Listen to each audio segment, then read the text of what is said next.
ഉണ്ടല്ലോ നമ്മൾ എവിടേക്കോ കൊണ്ടേ എത്തിച്ചു കേട്ടോ. അങ്ങനെ നമ്മൾ കുറെ കറങ്ങിയിട്ടൊക്കെയാണ് നമ്മൾ ആക്ച്വൽ പ്ലേസിൽ എത്തിയിട്ടുള്ളത്. ഇന്നത്തെ നമ്മുടെ ന്യൂ ബോൺ ഷൂട്ടിന് ഒരു ബേബി ഗേൾ ആണ് കേട്ടോ. 15 days ആയിട്ടുണ്ട് കേട്ടോ. ആൾക്ക് 2 എൽഡർ സിബ്ലിങ്സ് ഉണ്ടായി, 2 കുഞ്ഞു കുസൃതി കുട്ടികൾ കേട്ടോ. എന്ത് എവിടേക്ക് പോണത്? എന്തെന്റെ പേര് പറയും, എന്തെന്റെ പേര്? ഇത് വേണോ പറയും, വേണമെങ്കിൽ നല്ല കുട്ടിയാവോ? അപ്പൊ ഇവരുടെ കുസൃതികളുടെ ഒക്കെ ഇടയ്ക്ക് നമ്മളിങ്ങനെ ഷൂട്ടൊക്കെ ഇങ്ങനെ ചെയ്തുകൊണ്ടിരിക്കുന്നു കേട്ടോ. നല്ല രസമായിരുന്നു.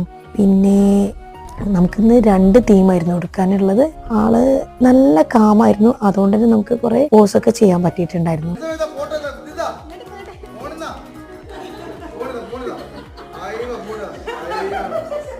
അപ്പൊ നമുക്ക് റിസൾട്ട് കാണാം.